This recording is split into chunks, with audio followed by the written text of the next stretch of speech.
when you ask me about the joy of it, I have to say the greatest joy is the parts where I'm writing dialogue. Because when I'm writing dialogue, you really meet your characters. They're really there. And also dialogue, for me at least, it's usually unplanned. I feel when I'm writing dialogue, I just I just release the characters and they interact with each other. And it's often for me, the stuff they're saying is a surprise. And I'm laughing. That was the case with Tyll. That was the case more than with any of my other characters. With Tyll, pretty much everything he said was a surprise. That was a very strange experience. But so that's the most joyful part. That's the part where I feel like I've set up situations, which is often a lot of work. And then I release the characters and I see what they're doing. And yeah, sometimes I just feel it's crazy, which of course is me being crazy and me being a little bit insane. And I often justify that to myself when it happens while I'm writing by telling myself, yeah, but I can delete that. I mean, it doesn't have to, so don't worry, go ahead. This is just between you and no one else. This is just a private sport. And no one is going to see this. And the funny thing is when I think this is usually the stuff that I enjoy most later in the printed book, the stuff where I thought like this is too far out. I'm probably no one is ever going to see it. I mean, the fun with them were that they were so different. Humboldt was that great Prussian, very German explorer who traveled the world and in a way always took Germany with him, which is kind of the source of the comedy in the book, that he's getting to know a very again alien world, the world of Southern America, which couldn't be more different from that of Berlin of the late 18th century. Um, the comedy with Humboldt is a lot of times a comedy of misunderstanding, because Humboldt in my book, there's so much stuff coming at him that he doesn't even remotely understand. Everything that's about human interaction, everything that's about human psychology is quite alien to him. And he's very benevolent. So he's very friendly, but he misunderstands so much. So misunderstanding is a great source of comedy. And the source of comedy with Gauss, on the other hand, who always stays home, understands so much more of the world than Humboldt does.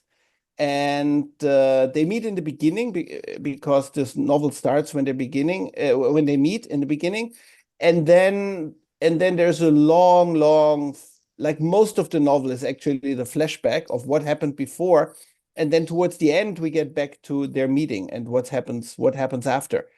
And so with Humboldt, it's the fact that he really doesn't care what anyone thinks about him.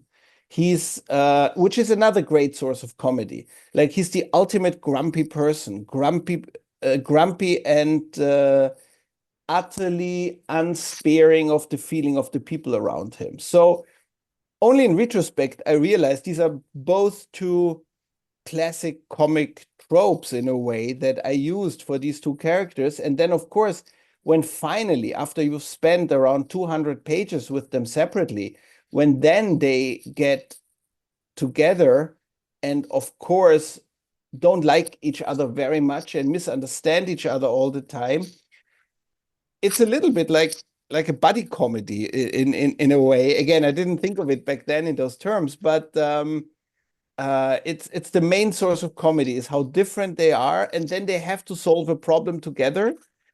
Uh, and the fact, and they cannot solve a problem together. So I use this general trick of the buddy comedy.